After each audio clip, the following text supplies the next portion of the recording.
from Lisbon. We're here at the EACTS meeting in Portugal, and I'm thrilled to have some special guests here. So we have Dr. Adriano Tivane, who's a cardiac surgeon from Maputo, Mozambique. We have Dr. Nusa Jessen, a cardiologist from Maputo, Mozambique. And Tim Pennel, cardiac surgeon and Chris Barnard Chair at the University of Cape Town. I've been having the good fortune of working with all of you in some small capacity. What I wanted to talk about today is the relationship that you all have evolved, also in collaboration with the Cardiac Surgery Inter-Society Alliance. And that's been partnering the team from Cape Town with the team from Mozambique. And so just to give a little background, Nusa, can you tell us about the problem of rheumatic heart disease in Mozambique? Is it endemic, and how much do you see of it in your practice? Thank you, Emily, for the invitation. It's a pleasure to be talking to you about this. So, rheumatic heart disease is a real big problem in Mozambique. As you know, Mozambican population is very young population. Most of the population lives in rural areas with very poor conditions, living conditions, and poor access to healthcare. So all the conditions created for propagation of infection. So we do see a lot of rheumatic heart disease. Although we don't really know the real picture at the population, we know that it is really important. What we see at the hospital setting is that every day we do see patients with rheumatic heart disease, and they get to us usually in advanced state when they already need surgery. From studies that we have available in the country, there is a study that was conducted at schools with school children, so at young patients, younger people, and they found 30 case prevalence rate of 30 cases per 1,000. But that's only in school children until 17 years, from 6 to 17. So we see patients that are older, young adults, and they can be so higher prevalence. So by the time they get to Adriano, they're usually in their late teens when they've developed the cardiac manifestations, perhaps, of rheumatic heart disease to the point where they need surgery. And so late teens, early 20s or 30s? Usually in their 20s. And so has that sort of been the bulk of your practice, Adriano? Definitely. Around 95% of the patients we operate, they have rheumatic heart disease. So it's the predominant disease for surgery. And we almost don't do congenital because we are so busy dealing with rheumatic heart disease, which is a big challenge because most of the patients, as Neza said, they come in late stage, and some of them with more than 2 valves involved. And the big challenge we have is to preserve the valve because they are very young patients, 20 years old. So to replace with a mechanical valve for someone who comes from a very poor area, it's difficult for him to get the anticoagulation.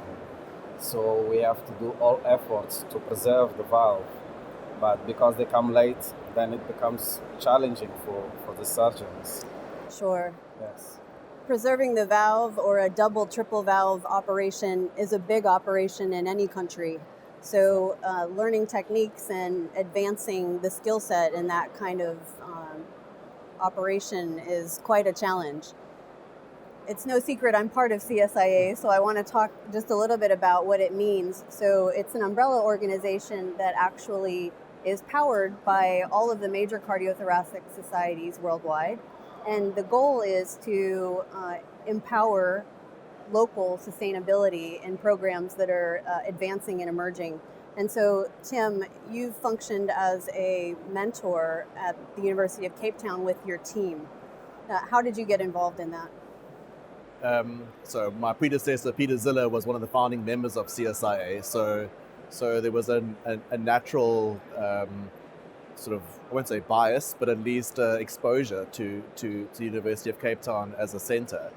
And it was an inevitable process and something that we were very enthusiastic to get involved in as well. And I think we have our own problems, but we have a global responsibility to helping our neighbors, and so it really just grew from there.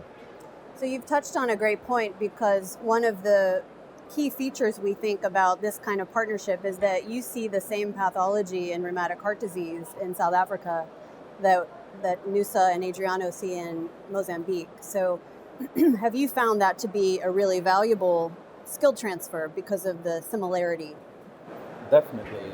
Since we started this collaboration with Cape Town, we improved a lot, especially on selection of patients and also to decide which is the best operation to offer to the patient. Of course, to have a mentor side, to work with a surgeon like team with a lot of experience, we gained a lot during the last 2 years in terms of surgical indication and also the operation we perform.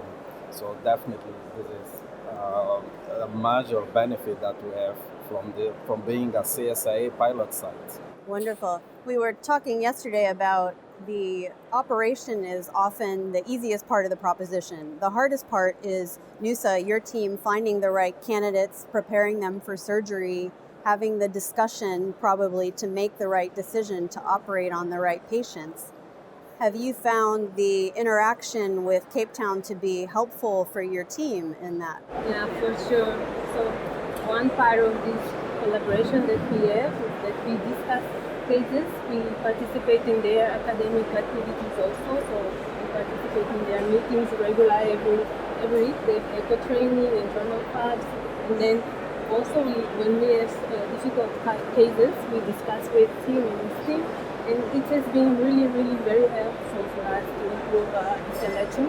We are a very young team, and sometimes we don't have the experience also. Sometimes, of course, we are in doubt with these patients because they are so young and we want them to be okay, to get better. Sometimes we tend to want them to be operated, and it's not the timing, and sometimes they are over.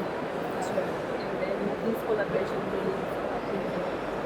And how did you find out about CSIA? How did the application come about? Yes, we found out from the Ministry of Health. In fact, they did send us, let's say, a proposition. Okay. Where usually when they receive this kind of invitations, then they send to the hospitals. Okay. And we saw that one. And when I looked at all the reference points, I found that it was interesting because it was not about flying missions. Right. We had a lot of proposition for flying missions, but Sure. we know that's not sustainable, and we didn't want that. So when we saw the proposition from CSIA, we said, okay, this looks good because we are going to build a collaboration together. And so we submitted our proposal, and we have been accepted. But one of the conditions to become CSIA site, we had to get the Minister of Health, the director of the hospital, to meet the CSIA team, Sure. which was supposed to come and visit us. And that was a big challenge because the date they set was a Saturday. And to get the Minister of Health in the hospital, to visit all the hospital in a Saturday was a challenging one. Fortunately, we have very good relations with the Minister of Health and all the authorities, and it was possible. Wonderful. And we were lucky because of that, because we could show all the commitment of the government. And after that visit, in fact, we had a lot of support from the Minister of Health, buying this CPB machine, buying some consumables.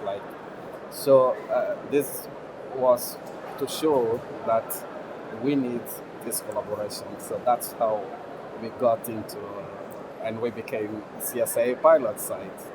And the rest is history, right? Definitely. That support on both sides is so important, and it's one of the mandates really of CSIA is to be sure the government and the Ministry of Health and your hospital administration is on board, because otherwise there's less reality for sustainability, right? If you don't have that support that you need for your program. Tim, what do you think were the biggest challenges and sort of rewards and surprises of this effort together? I think that the challenges have been really about patient selection and deciding what's best for the system. And you almost have to take this sort of utilitarian mindset about what we need to do to build infrastructure and sustainability. So it's been quite difficult for me. I think the biggest challenge for me is seeing a patient which may need a very complex operation, but not necessarily, that knowledge is not necessarily transferable at this stage. And so maybe doing a slightly less complex operation, but something that is where the knowledge is transferable, and you're sort of balancing up the patient in front of you as well. So that's been a challenge for me in terms of deciding exactly what we offer patients and how we build the system. The successes have been not just in the operating room, but it's about developing the infrastructure. We've really focused on quality control and safety. That's, I think, has been a great success story, moving it from the patient selection, the intraoperative, and then assisting with the post-operative care and the bi-directional teaching where the Maputo team comes to Cape Town and we go there. So that really has been the great success. The surprise, I suppose I shouldn't say it as a surprise, but how quickly the Maputo team have learned, and it's been an amazing partnership. Things that I thought would take a lot longer have really come along quickly. So that's probably the surprise, but a good surprise. Yeah, absolutely. Nisa, what do you think? Biggest challenges, biggest rewards, and biggest surprise? The biggest challenge, I would say, when we started, we were a bit hesitant with working with this team. We didn't know what to expect, but actually it ended up with a good surprise because they were so open and so keen and willing to help, and so we have been learning a lot with that. And one of the strongest things I think of this program, this initiative, the CSIA, is to involve everyone around the surgery, so the team. So I think that's very important. When we were separated more, like surgeons on one side and cardiologists and all on the other side, were not trusting very much their work.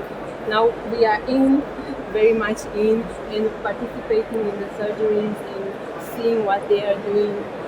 And now we trust them more. We know how far they can go, and this has been very important. So more of a heart team approach, which is so popular and advantageous to both sides, right? And to the patient, really. Wonderful. Have they taken all your answers? Yeah,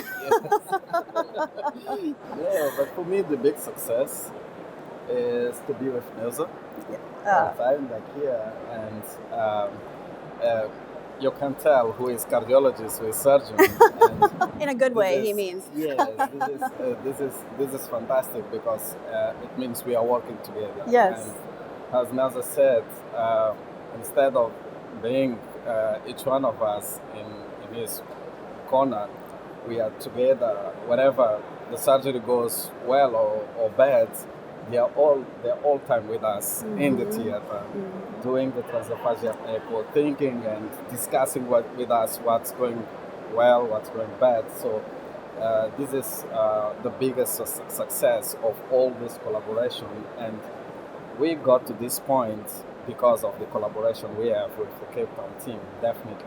The big challenge when we started all this is all our team going to accept this collaboration, because you never know. We are different, and you don't know who is going to accept or not.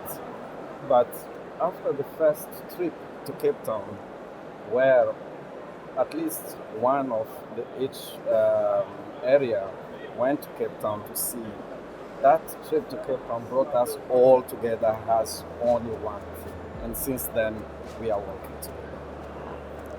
Well, that's the best. I don't know if it's a surprise, but I think that's the best reward, isn't it? That this kind of collaboration can build the inner strength of your team and also expand on the relationships with Cape Town and just continue to build from here, right?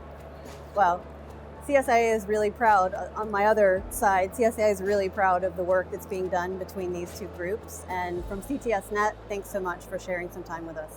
Thank you very much.